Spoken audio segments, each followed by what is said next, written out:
आइए भक्तों, आज सुनते हैं श्री हनुमान जन्म की कहानी। राम भक्त हनुमान बल बुद्धि तथा विद्या के स्वामी है। कहा जाता है कि देवताओं में उन्हें सदैव अजर तथा अमर रहने का वरदान प्रदान किया है। यही कारण है कि कलयुग में भी उनके होने का संकेत कभी न कभी हमें मिलता ही रहता है। इनकी आराधना भगवान शिव के रुद्र अवतार के रूप में की जाती है।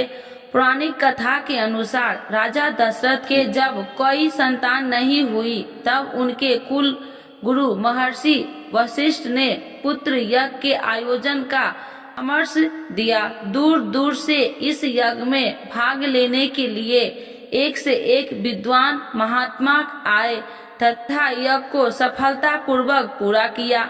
यज्ञ की समाप्ति के बाद उसी कुंड में अग्नि से देव अपने हाथ में प्रसाद रूपी खीर को लेकर प्रकट हुए और प्रसाद को राजा की तीनों रानियां रानी कौशल्या, सुमित्रा तथा केकई को बांट दिया। तथा रानी केकई ने तो अपना अपना भाग खा लिया, किंतु जैसे ही सुमित्रा ने अपने हिस्से का प्रसाद उठाया, तभी अचानक आकाश से गरुड़ पक्षी आया और उस प्रसाद को अपनी चोंच में दबाकर पुनः आकाश की ओर उड़ गया। ठीक उसी समय एक पर्वतीय स्थान पर महारानी अंजना पुत्र प्राप्ति हेतु तपस्या कर रही थी। वह प्रसाद गरुड़ से छूटकर उनकी गोद में आ गिरा। अंजना को लगा कि यह उनकी तपस्या का फल है।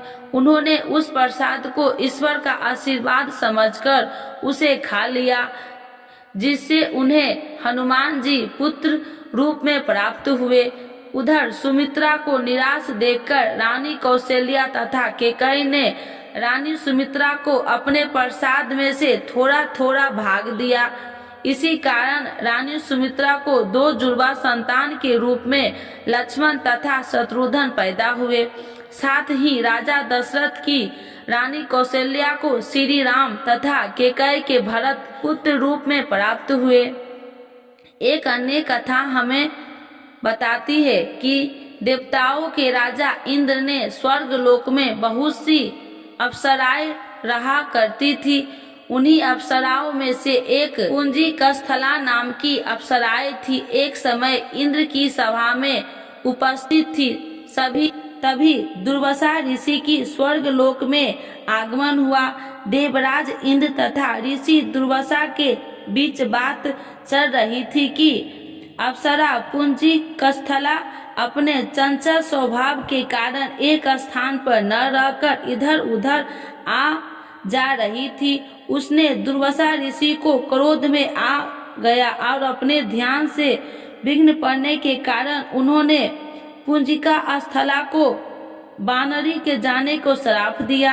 ऐसा सुनते ही वह रोने लगी तथा क्षमा याचना करने लगी। तब राजा इंद्र तथा अन्य देवताओं की प्रार्थना करने पर ऋषि दुर्वासा का क्रोध शांत हुआ और उन्होंने कहा कि दिया हुआ श्राप तो वापस नहीं लिया जा सकता, लेकिन मैं तुम्हें आशीर्वाद देता हूँ कि तुम्हारे जन्म पृथ्वी लोक पर वानर श्रेष्ठ राजा विराट यहाँ होगा। तुम अपनी इच्छा के अनुसार जब चाहोगी अपना रूप भी बदल सकोगी और भविष्य में तुम महाकर्मी, महाबलशाली तथा तेजोमय पुत्र की माता बनोगी, जिसकी ख्याति युगों युगों तक स्थापित रहेगी। वह भगवान श्री हरि विष्णु के अवतार मर्यादा पुरुषोत्तम श्री राम के अत्यंत भक्त तथा सेवक होगा।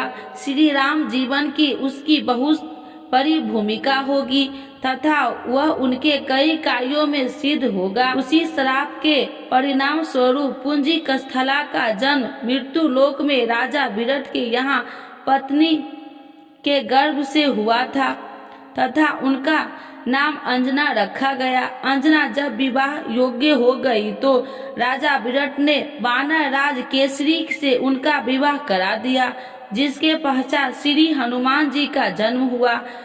जिस समय भगवान श्री राम अपना वनवास खत्म करने पुस्तक यान से वापस अयोध्या लौट रहे थे, तब उन्होंने हनुमान जी से माता अंजना के दर्शन की इच्छा प्रकट की।